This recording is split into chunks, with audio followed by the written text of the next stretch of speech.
Bonjour à tous, j'espère que vous allez bien. Je suis vraiment ravie de vous retrouver aujourd'hui pour une nouvelle vidéo sur la chaîne qui va être les sorties du mois de mai qui me font très envie. Il y a deux titres qui me font très envie et les autres me titillent un petit peu, mais voilà, c'est pas un mois de folie furieuse pour moi niveau sortie, mais c'est très bien comme ça.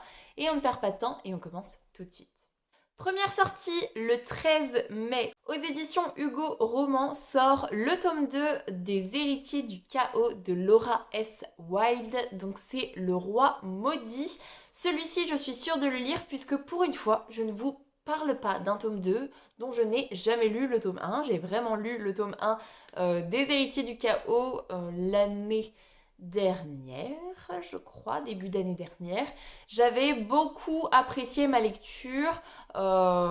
Du coup, globalement, c'est l'histoire de Neva, qui est une sorcière, qui est le portrait craché de Hazel, une ancienne sorcière qui a mis fin à la bataille entre les démons, les vampires et les sorcières. Et donc tout le monde pense que Neva, quand elle va avoir 21 ans, je crois, et qu'elle va recevoir ses pouvoirs, en fait, elle va recevoir un petit peu les pouvoirs de Hazel. Tout le monde pense que c'est l'héritière de Hazel. Sauf que le jour de ses 21 ans, ça ne va pas se passer comme prévu. Elle va être accusée de quelque chose, il va falloir qu'elle fuit. Et là où elle va fuir, elle va essayer de trouver une solution pour sauver son coven. Mais pour ça, elle va devoir s'allier au roi des vampires qui est en sommeil depuis 2 siècles peut-être. Je suis pas trop sûre de ça, mais bon, bref. Voilà, globalement c'est à peu près ça le résumé de base. J'avais beaucoup aimé la lecture du tome 1, c'était pas un coup de cœur, mais voilà, j'avais trouvé ça assez sympathique et j'avais d'autant plus aimé le fait que on est beaucoup dans les préjugés.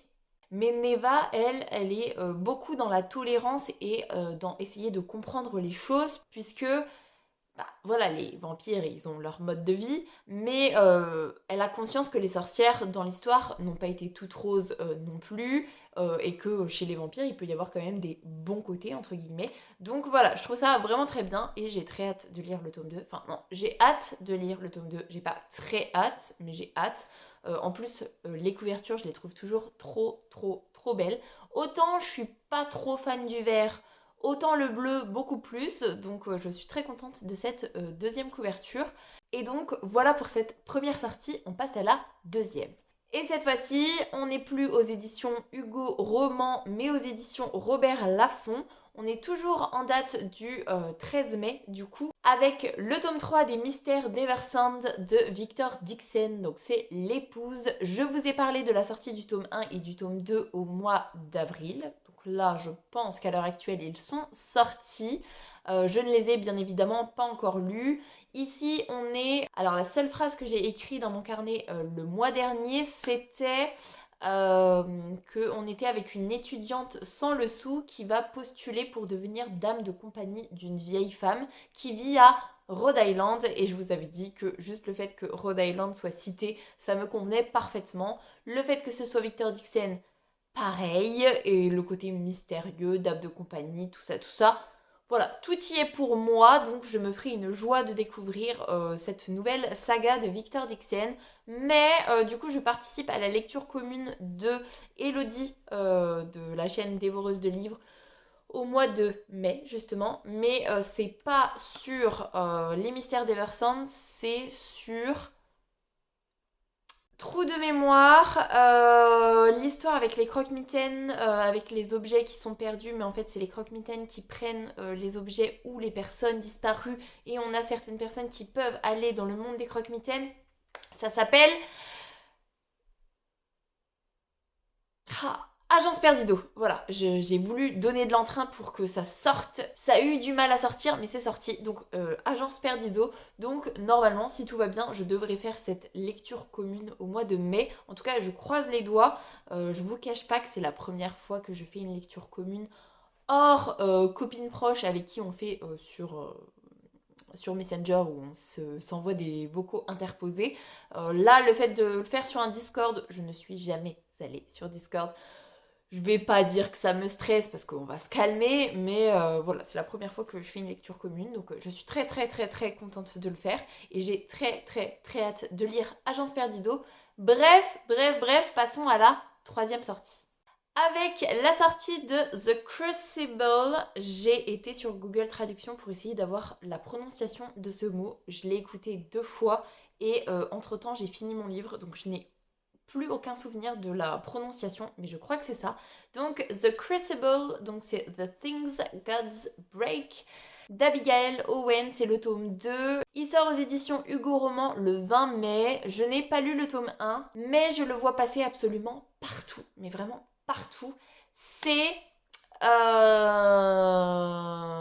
ne sais plus le titre. J'essaye de vous réinsérer ici. La couverture est magnifique. Je sais que ça se finit par God's Play. C'est quoi le grand mot qui est écrit? Bref, je vous insère la couverture ici. Ici, on va suivre Lyra, qui est une jeune humaine, qui a été maudite par Zeus et qui l'a condamnée à ne jamais être aimée. Un jour, il va y avoir les jeux divins qui vont être organisés. Et ces jeux sont là pour définir qui va devenir le souverain de l'Olympe. Et il se trouve que Lyra, elle va être choisie par Hadès pour devenir sa championne et participer à ces jeux divins. Voilà, le côté mythologique me tente pas mal. Je ne vous cache pas que ça me fait un peu peur quand même parce que après Hadès et Perséphone, je suis un petit peu mi-figue, mi-raisin, surtout avec le personnage de Hadès, puisque je sais pas si vous vous souvenez quand je vous en avais parlé, mais Hadès et Perséphone, j'avais même les romans dans ma bibliothèque parce que j'avais adoré le premier tome. Le deuxième tome, ça avait été, et plus j'avais avancé, et plus c'était parti dans un peu du n'importe quoi, surtout au niveau du smut. J'ai fini par abandonner ma lecture au tome 4 et par revendre les premiers tomes parce que voilà, c'était plus possible pour moi. Donc depuis ce moment-là, voilà, ça me fait un petit peu peur, mais je le vois passer partout avec énormément de bons retours et le côté épreuve avec les dieux grecs. Moi, ça me tente quand même plutôt pas mal, donc on verra bien si j'arrive à le lire en 2026. Pas dit. Mais je me dis, ça peut être bien aussi que le tome 3 sorte pour que je puisse éventuellement me faire les 3 premiers tomes d'affilée si ce n'est pas une trilogie. Et si c'est une trilogie, et bah comme ça, je pourrais tout me faire fil à la file. Voilà, globalement, voilà. On passe à la sortie suivante. Cette fois-ci, c'est le 25 mai et c'est aux éditions Bookmark. C'est le tome 1 des Braises du Néant. C'est Les cendres de la colère et c'est de Phoenix Farrell. On va suivre une jeune femme qui est esclave depuis 9 ans, qui est combattante dans l'arène et qui veut tout simplement s'échapper de cette prison et de ses chaînes, même si pour s'échapper, elle va devoir faire équipe avec un tueur sanguinaire qui, lorsqu'elle est près de lui, chaque cellule de son corps se met en mode danger extrême. Voilà, moi le côté prison, le côté esclavage, le côté je veux partir de cette prison et m'évader de cette prison me fait très très très très envie, on va pas se mentir. J'imagine qu'il va y avoir une romance entre les deux, c'est pas grave, ça me dérange pas trop, franchement, même pas du tout, si c'est bien amené, bien évidemment. Voilà. Donc ça me fait envie, je vais pas vous dire que je suis hypée de fou, mais ça me fait envie, donc pourquoi pas. Et on arrive déjà à la dernière sortie en date du 28 mai aux éditions Ronstières. Vous avez peut-être en mémoire, parce que moi je l'ai en mémoire, que mon méga coup de cœur de 2026, c'est Les cendres divines de Demi Winters, donc ma première lecture à l'aveugle qui était aux éditions Ronstières. Donc je vous cache pas que, est-ce que c'est à cause de ça? Très certainement. Et à cause du résumé aussi, mais j'avoue que quand j'ai vu édition Ronstières, je me suis dit « Ah, on va peut-être aller regarder un petit peu plus ce que c'est ». Et donc c'est le tome 2 de la danse des astres, c'est Astres déchus, et c'est Dimani et Ryu. Je sais pas si c'est comme ça que ça se prononce. On va suivre une princesse qui s'appelle Elara et qui a été maudite par le destin. C'est qu'un jour elle tombera amoureuse d'un astre et que cet amour les tuera tous les deux. Quand le dieu descend sur terre pour venir la tuer justement, elle va décider de s'enfuir et de trouver refuge dans les bras de son ennemi. Et malgré leurs différends, ils vont quand même avoir un objectif commun qui est de tuer l'astre tyrannique.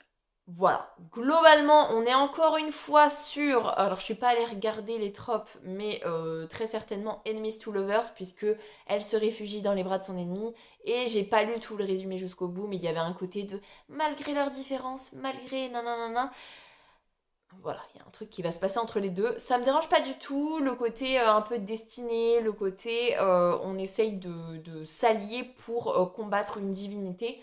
Moi, ça me convient parfaitement. Édition roncière, j'en ai pas lu des 1000 et des 100, mais voilà, je vous dis, hein, les cendres divines, voilà, ça me hype de fou, donc je me dis pourquoi pas la danse des astres. On verra bien. Je pense que celui-ci, il sera lu, je pense. Alors, clairement pas dans mes priorités, mais il sera lu, ça c'est sûr. Et voilà pour les sorties du mois de mai qui me font très envie ou envie. On est au final sur 5 sorties, c'est quand même pas des masses, mais comme je vous dis, je préfère avoir moins de sorties et pas me retrouver avec des tas et des tas et des tas de livres qui me font envie. Il y en a déjà tellement que je n'arrive pas à lire parce que mon rythme de lecture n'est pas suffisant. J'aimerais pouvoir lire un livre, déjà un livre par semaine, ce serait déjà trop cool. Je n'y arrive pas, donc voilà. 5 sorties pour le mois de mai, c'est largement suffisant. Je vais vous laisser là-dessus, j'espère que cette vidéo vous aura plu. Si c'est le cas, n'hésitez pas à mettre un petit pouce dans les airs, à vous abonner à la chaîne et à venir discuter avec moi en commentaire. N'hésitez pas à me dire ce que vous avez repéré comme sortie pour le mois de mai qui peut-être m'ont échappé. C'est possible.